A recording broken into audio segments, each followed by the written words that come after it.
Mary J. Blige. That's Doubt on Dan RadioStyle. Hope everybody out there's having themselves a great day. Doing a quick show on doubt. I'm not sure exactly what I'm going to call this, but it's that concept of doubt, kind of understanding it, and really, you know, a phrase I'm so very fond of. I'm not necessarily, in this case, trying to sprinkle powdered sugar on a turd. No, I'm actually meaning the sunshine I'm blowing up this particular backside. Anywho, we'll try to make sense of that here in a bit. What is doubt? It's like basically a blockage, right? It's some sort of fear. It's sometimes a limitation maybe, and it can even come from us not being in alignment with ourselves.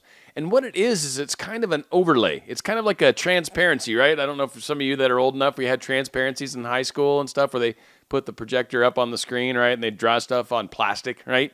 So you could overlay it on top of, say, like the human body, and then you could write the organs' names for whatever, just for an example. But when we have doubts, that is like an overlay on top of our manifestation, right? Our manifestation, we're doing this imaginal work. We're thinking intentionally, here's what I'd like to experience. And then this doubt creeps into our life. It's like sneaky. It's like mama, right? I don't know if mama is in your life, but in my world, I hear a mama in the background, and I'm like, oh, there's doubt. I hear it creeping. It's so subtle. And so I don't know why I'm in a weird mood. It's Sunday. I had a really good day.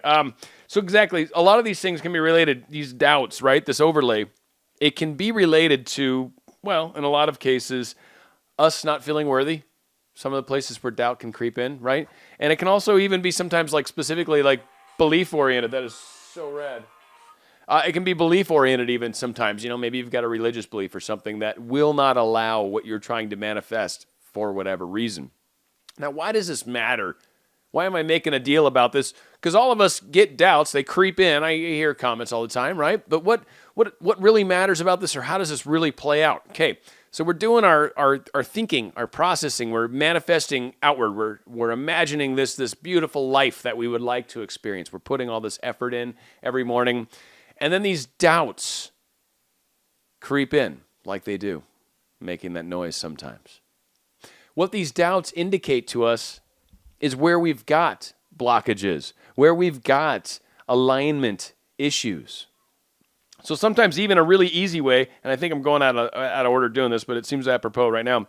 If you can fill in the blank, and I don't recommend, just to go on record, I don't recommend thinking of negative things. But in a case where you're having doubts and you're not exactly sure what is kind of leading to the doubt, or what is sort of in charge of this doubt, what keeps causing this doubt to creep in? Mama. Doesn't do it. If you can fill in this blank, I doubt this will happen because. I doubt I will be with so-and-so because. I doubt this job promotion is going to happen because. Like, if you can fill in that blank, there's your blockage. There's your self-love. There's your affirmation. There's your key. There's your golden ticket. Willy Wonka, right? The golden ticket. You opened up your candy bar. You got the golden ticket. You have just been presented. Here's where I put the powdered sugar on the turd. You have just been presented a golden ticket to be able to adjust what it is that's keeping you from what you want. And that's why I don't necessarily think it's the powdered sugar. I think this is truly, if you look at what it is for what it is, it's actually an awesome thing. It gives you a chance. It's shining a giant spotlight, right? Giant spotlight down on top of your issue.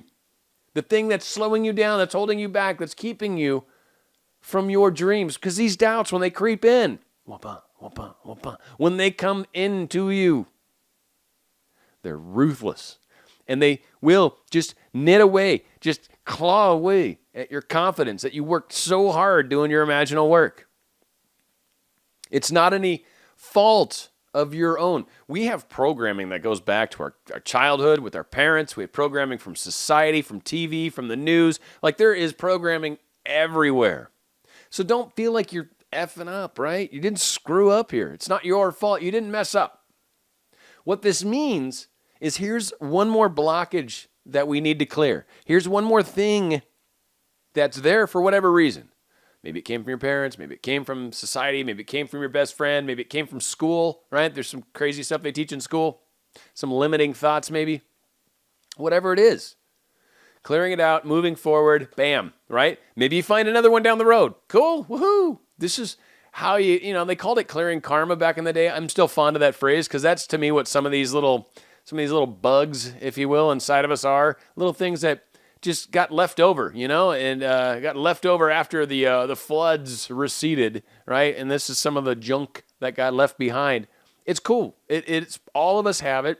All of us are going to face it if we're planning on evolving to any degree, because none of this stuff can really go past this light barrier, this lightening of ourselves, this higher frequency that a lot of us are starting to attune to. And really, this process of controlling your thoughts, you're just naturally gravitating towards that place where your frequency is going to vibrate faster. It's inevitable. In fact, if you're listening to my channel, I'm sure that's the case. It's just how it is, right? So, again, a lot of times, and I think this is kind of the last point I really want to cover on this topic is, like I said, we put all this time and effort, right, into our imagining our significant person, imagining this new job, imagining money, imagining whatever it is that you're trying to get it more of in your life or trying to get in your life at all. You're putting all these thoughts out there.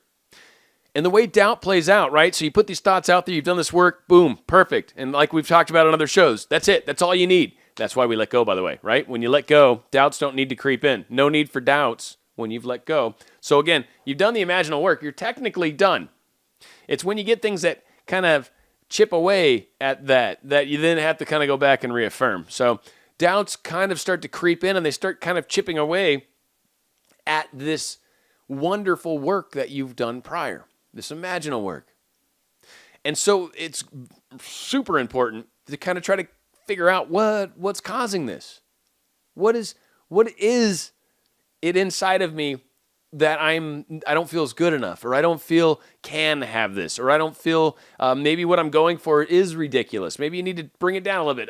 Example, maybe someone makes $100,000 a year and they're trying to manifest $1 billion a year, and they want to see that happen like that, right? Like, that's kind of ridiculous because, frankly, there's so many steps that you'd have to go through to get to $1 billion. Let's just go, you're making $100,000. Let's shoot for $500,000. That's still extreme, but let's start there at least, right? $1 billion's extreme. It's so much further than that, right? It's like 2,000 times further. So again, sometimes we got to make sure that we can kind of get things under control, pay attention to what's actually happening. And the doubt is really, it's the part that erodes. And it happens to many of us. But it's something that's there. It's visible. It's not hiding. It's just that it's like gnats, right? If you grew up in the South where it's humid, like mosquitoes, right? It's just one of those things you just habitually swat at. It's annoying. But here's a chance where you can actually make that gnat go away. Pay attention to it. It's a beautiful thing. It gives you a lot of credit. So again, like I'm thinking of manifesting X, right? This is my dream. I manifested. I'm imagining all this. And then as the day creeps by, you start doubting, and really that's that feeling. It's that part of us that brings our feeling down. It's the part that alters what really the law of attraction is really talking about. And I've got like a second show literally right here, like the next page. Like I wrote a second show. I don't know if I'll ever do it, frankly, but it has to do with like this level of confidence that I've been noticing in the things that have been happening because of it. And it's a trip.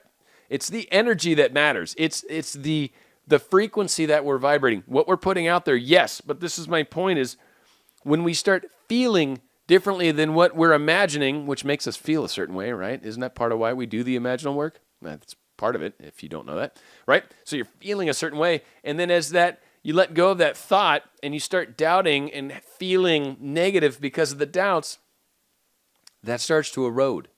So again, this is something that's very easy to find. So pay attention to it because it can do a lot of damage to what you're trying to accomplish. Nothing irreversible, mind you. You can definitely overcome this. And in my opinion, truly, I think this is an amazing thing when this happens. It's a beautiful thing when it happens. And it gives you a lot of insight into the things that we get to change about ourselves to make manifesting even easier. It's the joy of this whole concept. Hopefully this makes sense.